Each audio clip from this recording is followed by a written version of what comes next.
Before you listen, if you enjoy the stories and want to hear more, then please consider subscribing. Most of you listening aren't subscribed, so please take this time to subscribe. Turn on notifications so you'll never miss a story and be the first to hear. You'll also be supporting me. Thank you.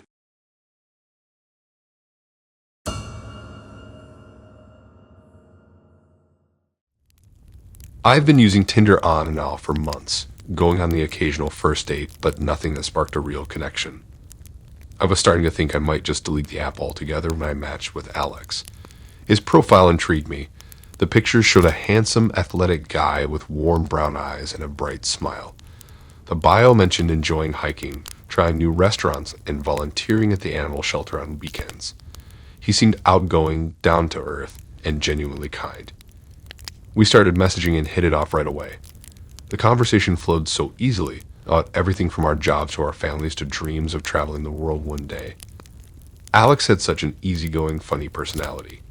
He told hilarious stories about mishaps cooking dinner for friends or adventures taking his dog to the park. I felt like I could open up to him about anything from silly things to my deeper hopes and worries. We texted every day for 2 weeks, and the more we interacted, the more I felt like Alex really understood me. I was attracted to him, of course, but also to the gentleness and insight he displayed. When he finally asked me out on a proper date, I was thrilled.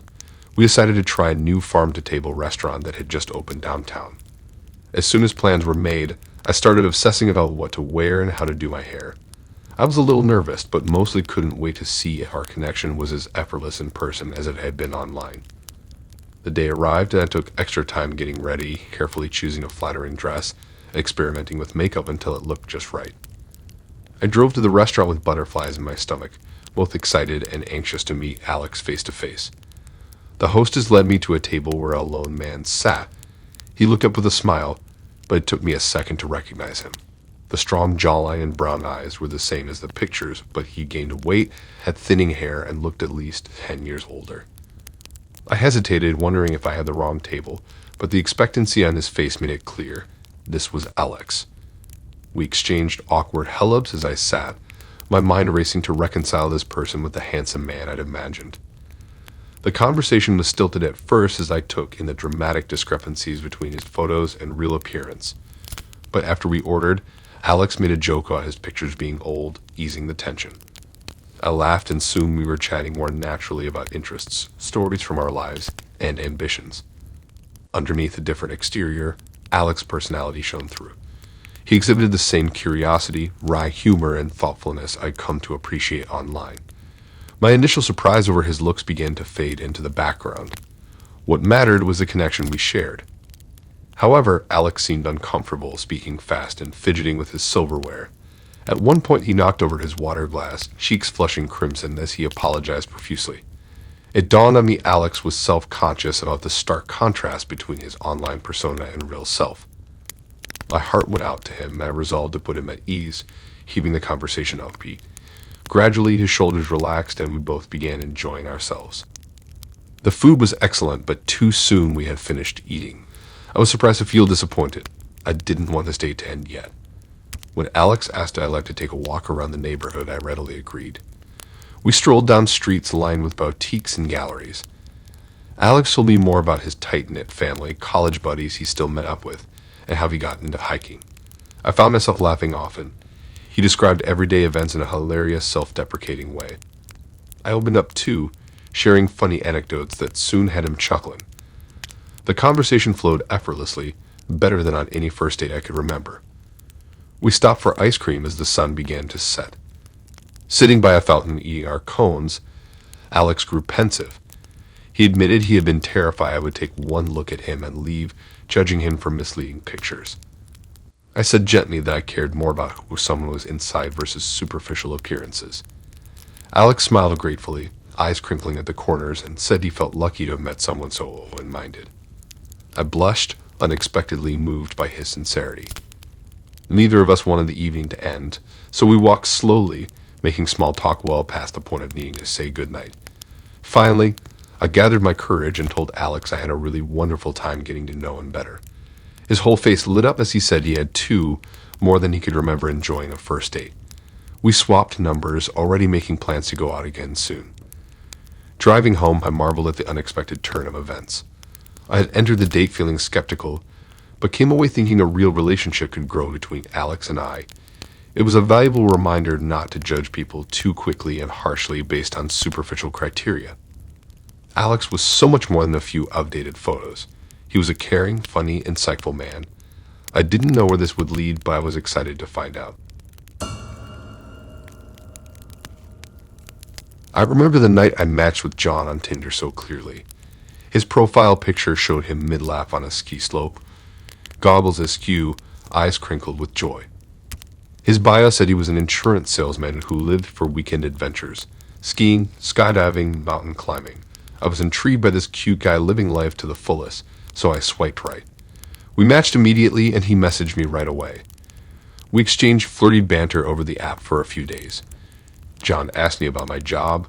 I'm an accountant, my hobbies, yoga, book club, wine nights with the girls, and favorite foods, pizza and donuts, the good stuff. I learned he was 28, had a Labradoodle named Jojo, and was a huge football fan. I was pleasantly surprised by how thoughtful and attentive he seemed over text. When he asked if I wanted to meet up for coffee, I happily agreed. We planned to meet that Saturday at a bustling caf downtown. As soon as I walked in, I spotted John at a corner table looking just as cute as his pictures, if not more. He stood up to give me a quick hug before pulling my chair out. What a gentleman, I thought. We dove into amiable small talk about work, family, pop culture, and more. John had an easygoing charm about him as he asked me questions and listened intently to my answers. He made me laugh loudly describing his latest mountain biking mishap. 2 hours slipped by in the blink of an eye. I'm having the best time with you, John exclaimed, touching my hand lightly. Want to grab some dinner? I was enjoying myself too, so I said yes. We walked to a cozy little Italian restaurant nearby and were seated at a small checkercloth-covered table, complete with a single flickering candle. Maybe he was looking to turn this into a real date, I thought.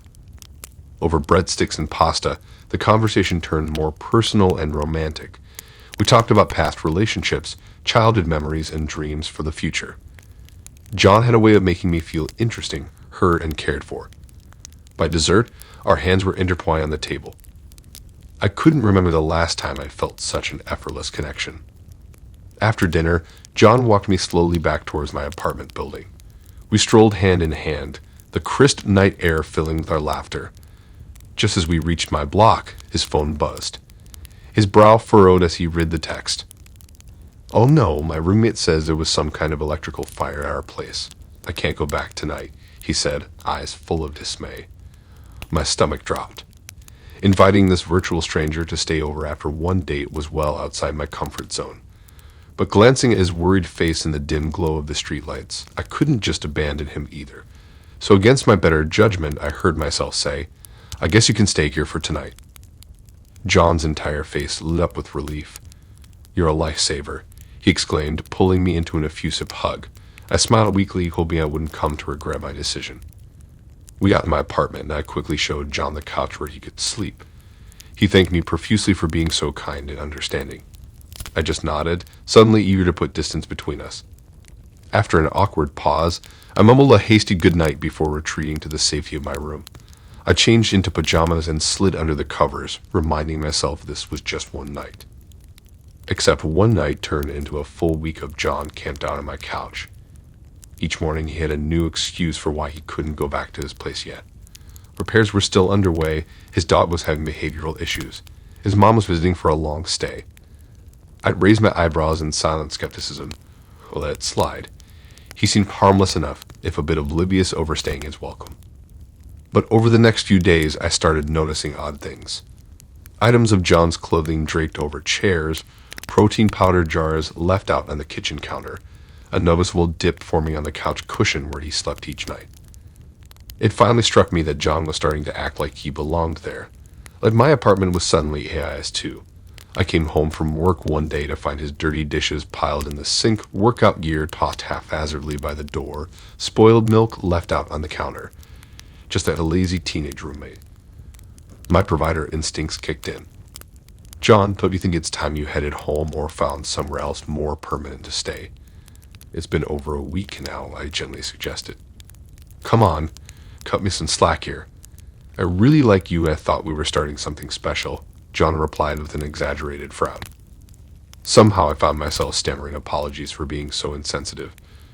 John just wasn't getting the hint. Or maybe he was ignoring it intentionally. Over the next few days, John's belongings continued slowly migrating around my space. His toiletries took over the bathroom counter. I tripped over his shoes in the hallway. I'd noticed his protein powder in the pantry and favorite cereals in the cupboard. It was like a gradual creep with his stuff infiltrating every corner. One morning I'd opened my dresser to find half my clothes shoved aside, replaced by John's neatly folded t-shirts, underwear, and jeans. This virtual stranger had fully inserted himself into my home and life. That was the final straw. I'd had enough of John's freeloading ways and complete disregard for boundaries. I told him firmly that he'd worn out his welcome and taken advantage of my generosity. The friendly facade he'd worn until now finally cracked. "You can't just kick me out, you heartless cow," John yelled, face twisting angrily. I thought we had something special. I held my ground, ignoring his insults and threats. I calmly but quickly gathered up all his things scattered around the apartment. John continued shouting and cursing at me as I packed it into trash bags and placed them outside the front door. The next morning after John left for work, I moved the bags to the curb for trash day pickup. By evening, everything was gone. Maybe I should have been more cautious about inviting a Tinder stranger into my home and life so quickly. But John seemed so kind and trustworthy early on, before gradually revealing his true freeloading colors. Now I always check the locks twice at night and vet dates more carefully. Real-life connections only from here on out. No more swiping right on randos. This accountant learned that lesson the hard way, but at least John is out of my home and hair for good. I had been chatting with Mary for a few weeks on Tinder, and we really seemed to hit it off. So when she suggested meeting up, I was eager to see if we had a real connection in person too. We agreed to meet at the park since it was a nice public place for a first date. I got there early and did a lap around the pond to calm my nerves before parking and heading to the bench Mary had mentioned. The weather was perfect, sunny with a light breeze, and the park wasn't too crowded, which helped ease my first date jitters. I spotted Mary sitting on the bench near the playground, casually dressed and typing on her phone. She looked up with a warm smile as I approached, standing to give me a quick hug. I was relieved to feel she was as nice in person as over messages. We sat and made some initial small talk about the weather and our weeks, then moved into more substantial topics like our jobs, families, interests, and future goals. Mary was very easy to talk to and seemed genuinely engaged in learning more about me. After about 30 minutes, I was really enjoying the conversation and starting to feel a real connection growing. Mary suggested we walk around the park trails since it was too nice a day to just sit. There were a few paved trails that wound through the trees and meadows that sounded perfect. As we walked, I learned more about where Mary grew up, her tight-knit family, and dreams of someday opening her own bakery. In return, I opened up about my marketing career, college days, and my passion for rock climbing. Mary stopped us at a trail fork and suggested we take the smaller path to the left that she said led to a peaceful pond. The trail narrowed as we entered the trees, the sunlight dimming to a green-tinged glow. The path twisted and turned with the land's contours, sending us deeper into the secluded woods away from the main park thoroughfares. It really was peaceful, just our footfalls crunching scattered leaves and calls of unseen birds high in the canopy.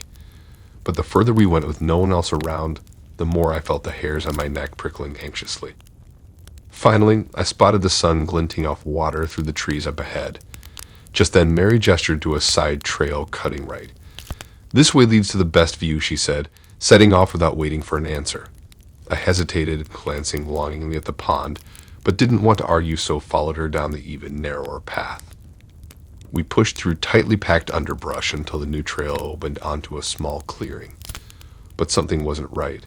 5 men were standing in a loose half-circle blocking the way. My steps faltered as we drew near, taking in their muscular builds, sleeve tattoos, and hard stares. Mary touched my arm, an attempt at reassurance. "It's okay.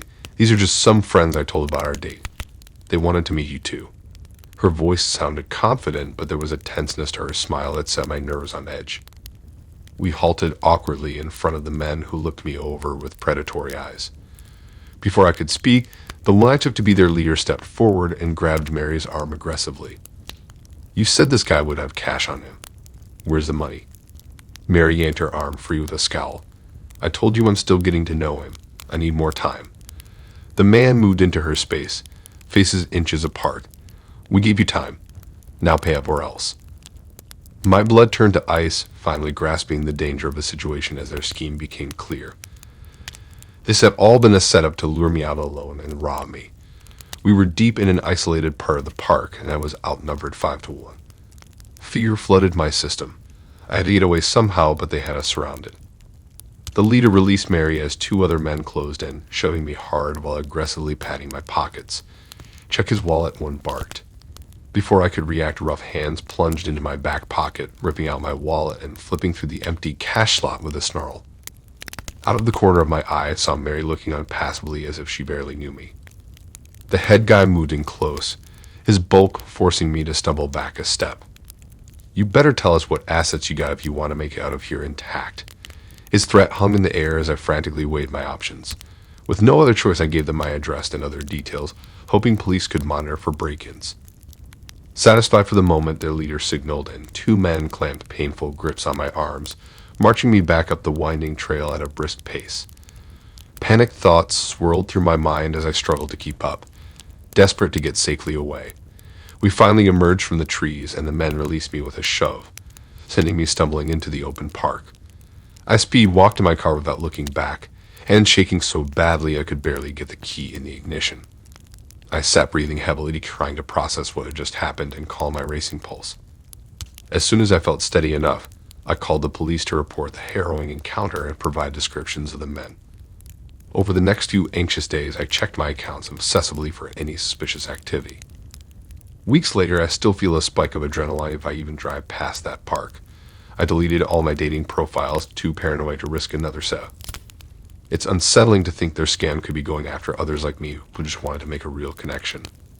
I knew online dating had risks, but never imagined I could end up in such a terrifying and vulnerable position. At least I escaped intact, but my trust in new people has been shattered, perhaps forever. I'm just thankful I can share my story to help warn others to meet safely and stay vigilant. Even seemingly genuine people may not be who they first appear. I still can't believe this is really happening. Just a few weeks ago, everything seemed so normal. I was just another 20-something in the city trying my luck at online dating. After having no luck meeting people organically, I decided to download Tinder and see if I could find a connection there. I didn't have huge expectations. I just wanted to chat with some new people, maybe grab drinks if I met someone I clicked with. But I never could have imagined where this experience would lead. It started off innocently enough. I matched with David, and we hit it off right away. He worked in finance, had an adorable dog, and made me laugh over our witty banter. After a few days of nonstop messaging, he asked me out on a real date. I was thrilled. He seemed totally normal and nice so far. He suggested we go back to his place to cook dinner and watch a movie together. At first, I hesitated. Meeting at someone's home seemed risky for a first date with a virtual stranger. But he reassured me he just wanted us to be able to relax and talk without being out in public. And he promised to cook us a delicious meal from scratch. I finally agreed, thinking one home-cooked dinner couldn't hurt. The date went perfectly. David was charming and conversational, and he'd clearly gone all out on the food and wine selection. I had lowered my guard and let myself enjoy the night. When he asked me out again, I eagerly said yes. More dates followed, always at his apartment. He said he liked the privacy, that cooking for me made him happy. I started to feel uncomfortable only ever being at his place, but told myself I was overthinking it. He'd been nothing but kind so far. But then last week, everything changed. I used the bathroom at David's place and saw something odd peeking out from a vent. My heart dropped as I realized it was a hidden camera. Frantically, I searched the bedroom and found another one surreptitiously placed. Sickened, I confronted David, demanding an explanation. At first he denied it, but he crumbled quickly under my anger. He admitted to live streaming our dates to an online audience without ever asking my consent. I felt violated and disgusted, realizing countless strangers had seen me in intimate situations. In that moment, my perception of David completely transformed. The nice facade faded away, revealing something much darker underneath. How long had the cameras been there? How many others had he filmed this way? I realized I didn't know this man at all. I got out of there quickly, with David pleading apologies and excuses. Once home, I cried and agonized over what to do next. A big part of me wanted to forget the whole thing, to pretend it had never happened. But I couldn't just ignore such a shocking betrayal. I considered going to the police, but the idea of pressing charges and testifying was overwhelming. And there was no way to know how far the videos had spread online. Part of me worried that exposing it all could make the situation even worse. But I soon realized I couldn't let David get away with it either. The violation I felt went soul deep, shattering my sense of safety in the world. And who knew how many other women he had secretly exploited like this for his own twisted purposes. In the end, I found the courage to hire a lawyer and start building a case. It has been painful dredging it all up, with new disturbing details emerging during the investigation. Like how David had been running this demented livestream scheme for years, preying on unsuspecting date after date. I still don't know exactly what the outcome will be when it goes to trial soon. All I know for sure is that I am determined to follow this through, no matter how difficult it gets. I won't let the darkness of others dim my own light. I deserve to feel safe, respected, and believed, and so do all the victims who may still be out there unaware. This whole nightmare has profoundly impacted me. My ability to open up and trust has been shaken at the core. I find myself suspicious of seemingly innocent situations, constantly on high alert for any signs of deception. Healing from these emotional wounds will be a long journey ahead. But even now I try to hold on to hope. Hope that justice will prevail and that truth will come to light. Hope that I can rebuild what was broken, becoming even stronger for having gone through this. And hope that there are still good, honest people out there not to be feared but embraced. I may be forever changed by this, but I refuse to be forever broken. This will not be the thing that defines me. I am so much more than this one traumatic experience. And if sharing my story helps even one other person feel less alone, then it will have been worth it. This will not break me. I am still me.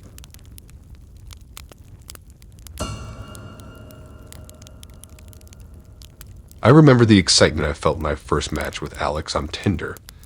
After being single for over a year following a difficult breakup, I was finally starting to dip my toes back into the dating pool.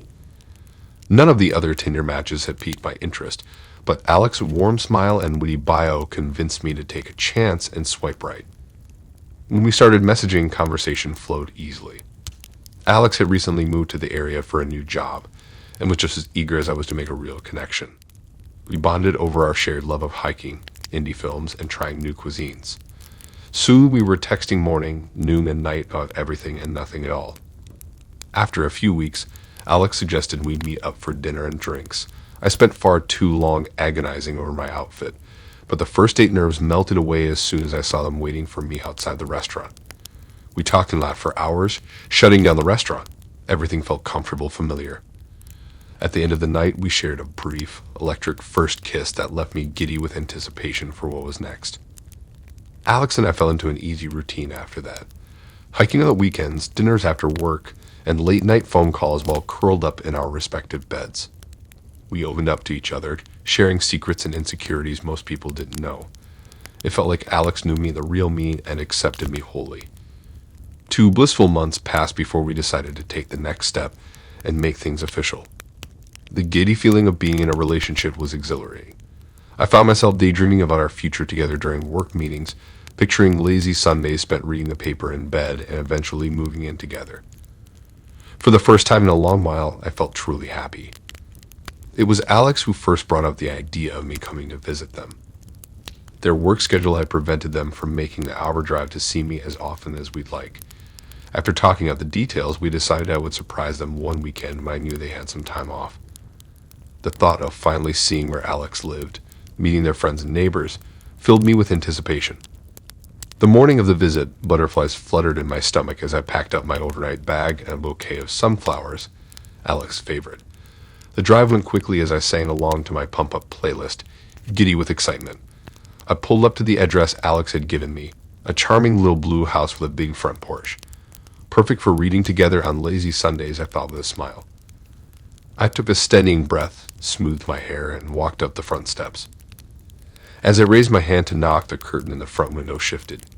My heart leaped. Alex must have seen me arrive, but when the door swung open, it wasn't Alex standing there, but a gray-haired man I didn't recognize. "Can I help you?" the man asked quizzically. I stammered over my words, unsure how to respond.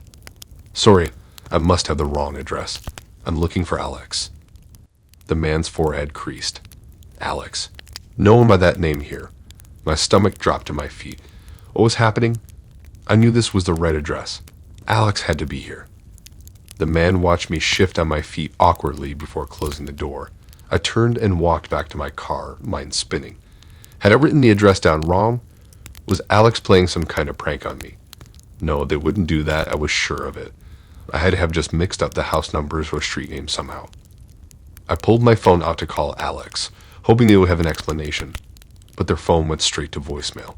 I left a rambling message, asking them to call me back, trying to keep the panic out of my voice. As I started driving back home, I couldn't stop my thoughts from spiraling. What if Alex had given me the wrong address intentionally, as some kind of test? What if they had been lying about where they lived this whole time? A cold feeling of dread crept over me. What else had Alex lied about? By the time I got home, I had convinced myself this had all been some elaborate ruse to manipulate me, that Alex had been playing me for a fool our entire relationship. I collapsed on my couch, emotionally exhausted from the roller coaster of the day. I must have dozed off, because suddenly I was jolted awake by the sound of my ringing phone. I fumbled to answer it. It was Alex. Before I could say anything, they launched into a string of apologies, nearly in tears. They explained that they had gone home to visit family for the weekend on very short notice and completely forgot to tell me. I felt a rush of relief hearing their voice and knowing there was a simple explanation. Alex pleaded for me to forgive them for the confusion and miscommunication. After we got off the phone, I took some deep breaths, allowing my anxiety to wash away. I knew in my heart I could trust Alex. Still, a small seed of doubt lingered in the back of my mind. I tried to ignore it, chalking it up to my own insecurities. I wanted so badly for this relationship to work out. I wanted the Sunday mornings and the future we dreamed of. I just hoped this was merely a bump in the road. I still can't believe how that Tinder date went down. I mean, I had some bad dates before, but this one really takes the cake. When Mo and I first matched on Tinder, he seemed totally normal and nice. We started chatting and really hit it off right away. He had a good sense of humor and we shared a lot of the same interests: movies, hiking, trying new restaurants. After a few days of nonstop messaging, Mo asked me out to dinner at this trendy Italian restaurant downtown that I'd been dying to try. I immediately said yes, excited at the prospect of meeting this cute, funny guy in person. The day of the big date finally arrived and I spent forever getting ready, wanting to look extra hot for Mo. I decided on a new tight black dress I had just bought that perfectly showed off my curves. I paired it with some black heels that elongated my legs. For makeup, I made sure to accentuate my green eyes with some smoky eyeshadow and mascara. My long blonde hair took some work to look just right in soft cascading curls. Satisfied with how everything came together, I checked myself out in the mirror and knew Mo wouldn't be able to take his eyes off me. This first date was going to go so well, I just knew it. Right on time, Mo pulled up outside my apartment in a shiny BMW. He greeted me with a big smile and warm hug that he let linger for a few seconds. I felt totally comfortable right away. Mo was even cuter in person than in his photos, with bright blue eyes, dimples, and muscular arms. As we drove to the restaurant, he kept glancing over at me and complimenting how amazing I looked. My cheeks were starting to hurt from smiling so much. When we got to the restaurant, Mo confidently told the hostess we had a reservation under his name. She promptly greeted him as Mr. Richards and led us to a prime table by the window. I was impressed. Usually guys don't make reservations for a first Tinder date. Mo graciously pulled out my chair and helped scoot me in before taking his own seat. What a gentleman, I thought. A waiter came by with fancy leather-bound menus, took our drink orders, and listed off the day's specials. I couldn't decide. Everything sounded incredible. Over appetizers and our main courses, the conversation flowed easily. We discovered we both love to travel, enjoy indie films, and obsess over true crime stories. Mo was really attentive, laughing at all my jokes and asking thoughtful questions about my job, family, and hobbies. Several times during dinner, Mo reached across the table to squeeze my hand lightly or stroke my arm. His compliments grew more effusive as the meal went on, praising my intelligence, adventurous spirit, and obvious beauty. I was on cloud nine. The ambience, delicious food, and Mo's romantic gestures were exceeding my expectations for a first date. When Mo suggested splitting the chocolate lava cake for dessert, I happily agreed. This evening couldn't be going any better. But as soon as the waiter walked away after putting in our dessert order, Mo's entire demeanor abruptly shifted. He looked anxious and claimed he suddenly needed to take an urgent call from work outside. Before I could even respond, he spouted a hasty apology and hurried away from the table, leaving me baffled. There had been no signs of calls or texts from Mo's office earlier. It seemed extremely suspicious he would leave right after ordering more food. I sat there awkwardly alone, checking my phone and hoping he'd return soon. 15 minutes crawled by, then 30, still no sign of Mo. I kept craning my neck to see if he was coming back in the entrance. The waiter swung by the table looking concerned and asking if my date was okay. I fibbed that he just stepped out for a minute, not wanting to throw Mo under the bus just yet. After 45 minutes of waiting, the waiter returned with a molten chocolate cake and 2 spoons. He gently placed the check down on the table, mentioning in a hushed voice that my card could remain open if needed. That's when the harsh reality sank in. Mo had completely ditched me with a huge expensive bill. I was so shocked, angry, and embarrassed all at once. I could only scrape together barely enough cash to cover the $120 tab. How could Mo wine and dine me all night, pretending he was this great catch, only to ultimately leave me high and dry with a check I couldn't afford? What kind of man is this on a first date? I thought back to every suave move and flirty compliment, realizing now it was probably all calculated to take advantage of me. The final dessert order must have been Mo's signal to make his escape before I caught on. Part of me wanted to ask the staff to block the exits in case Mo tried sneaking out, or maybe I could quickly Venmo request the money from him. But it was useless. I'd likely never hear from him again after this. Completely embarrassed, I did the walk of shame to the bathroom to compose myself before heading out. The waiter kept apologizing profusely like it was the restaurant's fault, only making me feel worse. I handed over my credit card at the hostess stand on the way out, cringing at the measly 10% tip I could afford. They probably thought I was a jerk not tipping properly. This night could not have gone worse. The entire drive home, I berated myself for being so foolish about Mo's motives. Of course he seemed too good to be true. The fancy dinner spot on a first date, showering me with compliments all night. It was all a ploy, so I had my guard down when he snuck out. Well, lesson brutally learned. From now on, she prefers dates only until I really know a Tinder guy can be trusted. And I'm bringing cash to cover my half, just in case any other jerks try to pull this dine and dash routine. What a waste of a fabulous new dress and hours of beauty prep. But the joke's on Mo. Even if he did get a free gourmet meal out of the deal, I'd know I looked hot. His loss for ditching this bombshell. I deleted and blocked him instantly when I got home. Good riddance.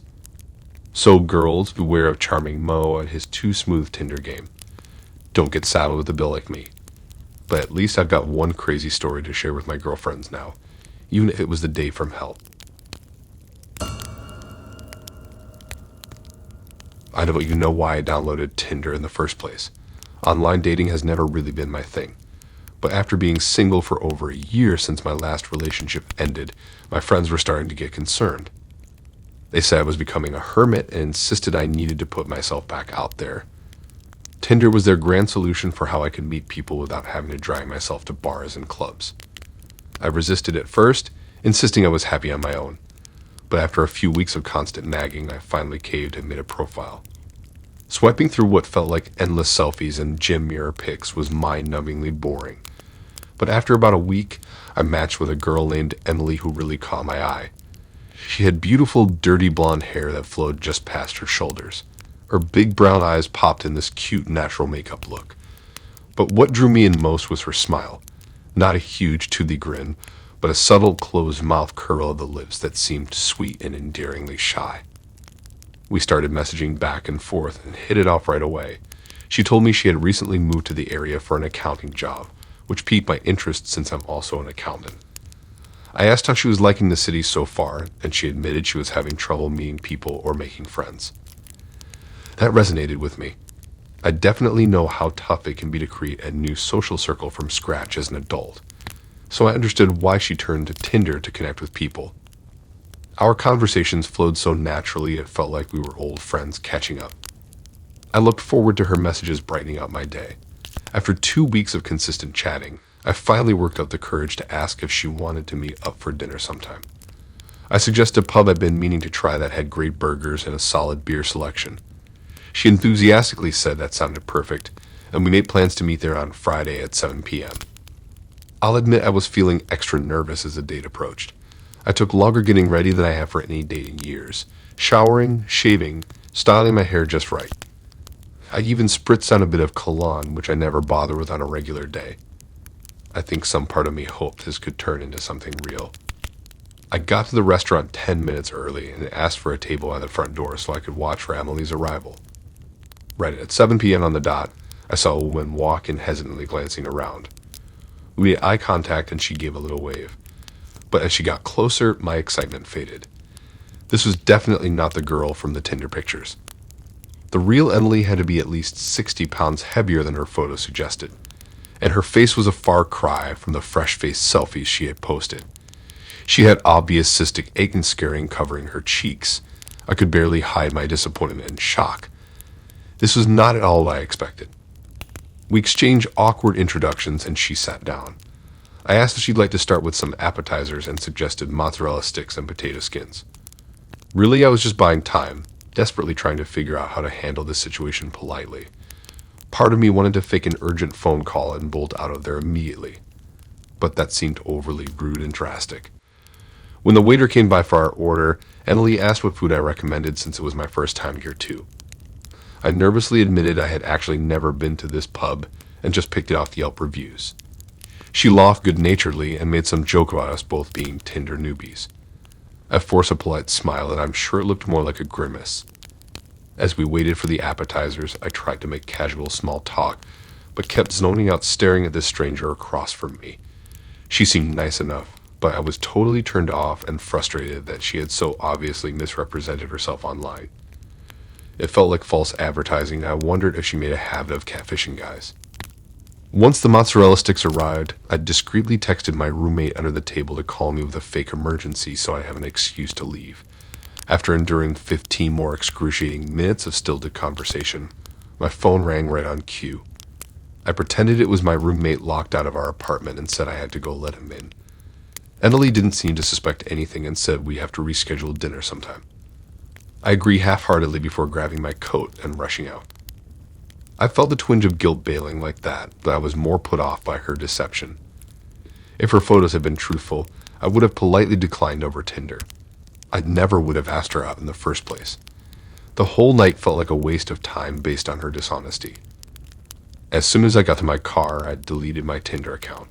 Online dating clearly isn't for me if this is what I can expect. From now on, I'll stick to asking out women I actually meet face to face, so there's no risk of being catfished again. This was definitely a learning experience. In the future, I'll be much more skeptical of online profiles and do my due diligence before meeting someone. I should have asked Emily for her Instagram or Snapchat to confirm she really looked like her pics. But hindsight is 20/20, I guess. At least this happened on a first date before any real feelings developed. Some poor guys end up in whole relationships before realizing they got completely catfished. So I suppose it could have been worse. Still, what a letdown. You live and you learn, I guess. Onward and upward.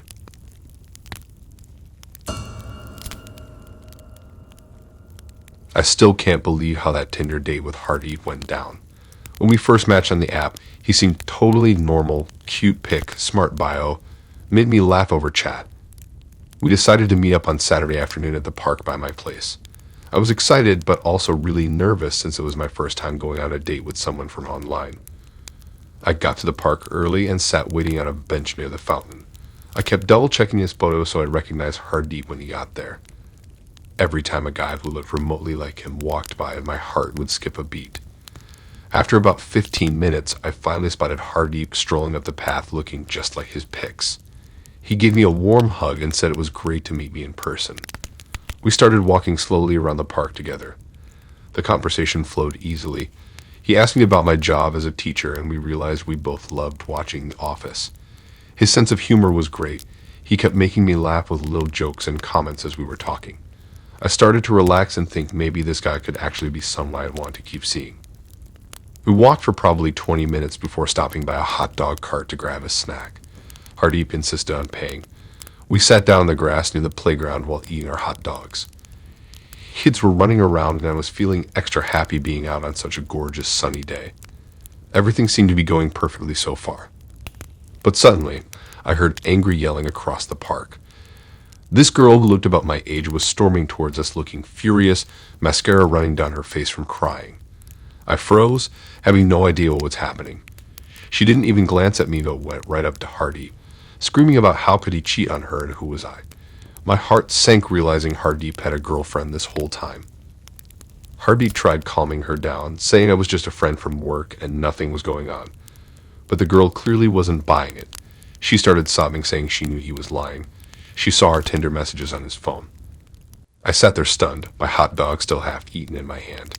Hardeep took the girlfriend aside to talk more privately, but I could still hear her weeping and yelling at him, saying she never wanted to see him again. After what felt like forever, Hardeep came back over looking ashamed. He sat down and apologized profusely, admitting he had been dating this girl for over a year, but they'd been having problems lately. He thought since they agreed to take a break a few weeks ago, it would be alright for him to start seeing other people. He knew it was wrong now and said he understood if I wanted to just get up and leave. My mind was reeling trying to process it all. I felt hurt that he had lied to me, but also awful for his girlfriend, who was clearly in so much pain. I took a deep breath and told Hardeep as calmly as I could that he needed to be completely honest with her and try to make things right. But sneaking around like this was so wrong. He looked down and said I was right, then apologized again and asked if we could start over someday. I said a quick goodbye and gathered my things to leave. I walked to the train in a daze, feeling disgusted about what Hardeep had done behind his girlfriend's back. I regretted not seeing the red flags earlier, but tried not to blame myself too much. Thinking back, it did seem too good to be true to immediately match with such a great, funny, attractive guy. At least I didn't get more emotionally invested before his girlfriend showed up. Later at home, I told my roommate and best friend Julia every detail of the dramatic date. We stayed up late drinking wine and picking apart all the clues that Hardeep was a cheater. I couldn't believe I almost fell for his act. Julia said I had the worst Tinder luck ever, but at least I have a crazy story to tell. I did feel lucky escaping without getting more attached to Hardeep. I wondered if I should try to contact his girlfriend somehow, but I didn't even know her name. Hopefully she kicked him to the curb for good. The least I could do was report Hardeep on Tinder to try preventing this from happening to other women. Despite the insane drama, I didn't want this experience to completely ruin online dating for me forever. When you meet random people like that, there's always a risk they'll misrepresent themselves. But I knew there had to still be great guys worth meeting on the apps. I just needed to be even more cautious and pay attention to any red flags. For the time being, I decided to take a break from Tinder and focus on nurturing my real-life friendships a bit more. But eventually, when I was ready to put myself back out there, I'd start swiping again with a little more street smarts. With any luck, my next first day at the park would end a lot happier, without any crazy girlfriend surprises. Hirtoving. Thanks for listening in. If you like these stories and want to hear more, then please subscribe and like and support this new channel. We have more stories for you to listen to.